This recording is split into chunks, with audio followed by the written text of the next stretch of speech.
one of the arguments that's given is that you might paint Donald Trump as this great dictator and somebody who's not good for America.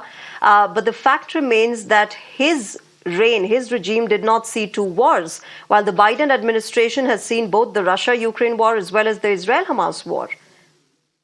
Sure. I mean, I don't think that we can attribute the timing of other countries' decisions to who's in charge over here so cleanly. I mean, Biden was the one who followed through and got us out of Afghanistan, right? So he's trying to downplay our military's presence elsewhere.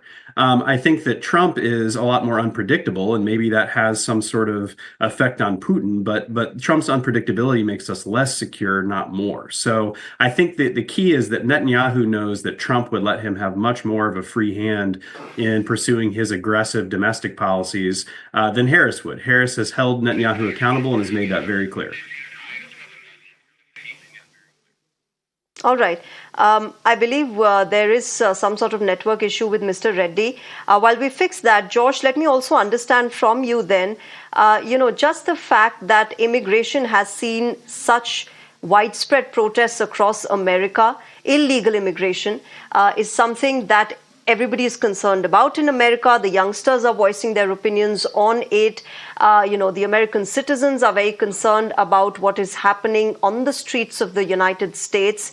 That clearly hasn't been seemingly addressed by the Biden administration, by Kamala Harris during her campaigns, not very clearly talking about illegal immigration and what she would do when she becomes the president.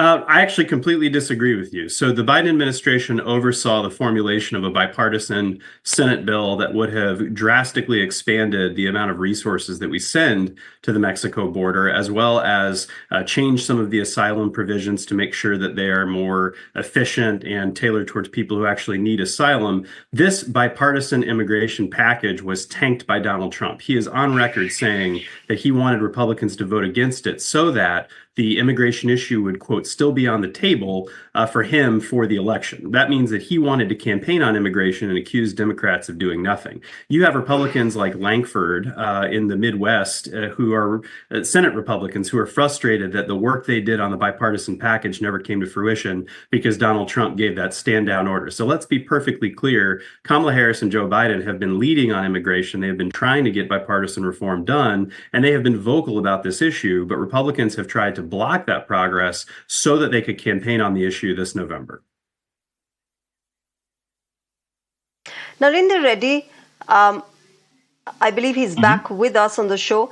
Narendra Reddy, what seemingly is concerning, is disturbing, is that Donald Trump has been lashing out at Kamala Harris for, say, her laughter. In the most recent statement, he'd said, "I look much better than her."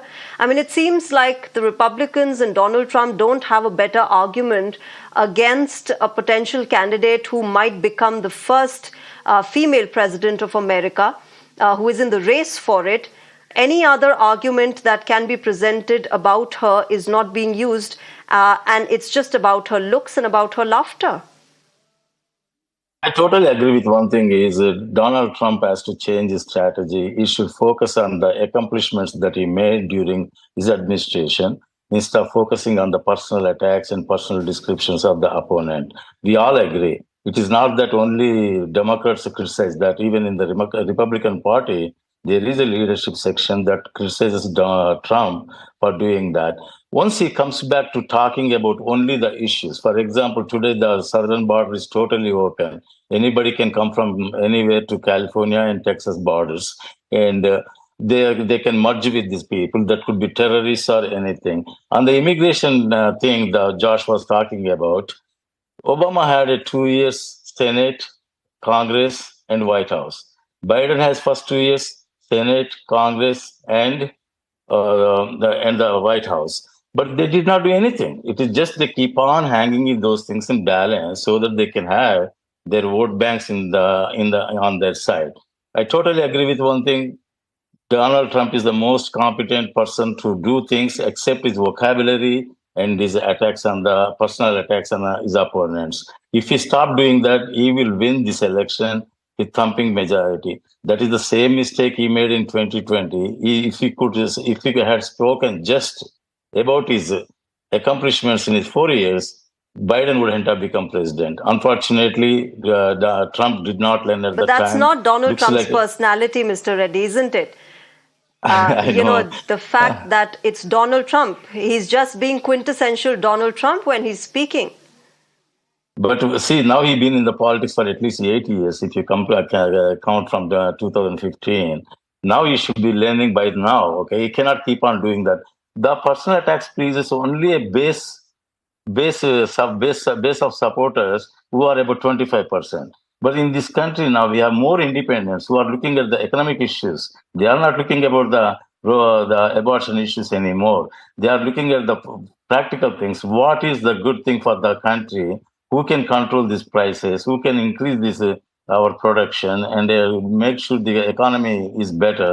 And look at the interest rates. We have the interest rates today 7.5%. That because of that, people are not able to afford housing. When Trump was there, we had only 3% interest rate mortgage, so they could buy the homes.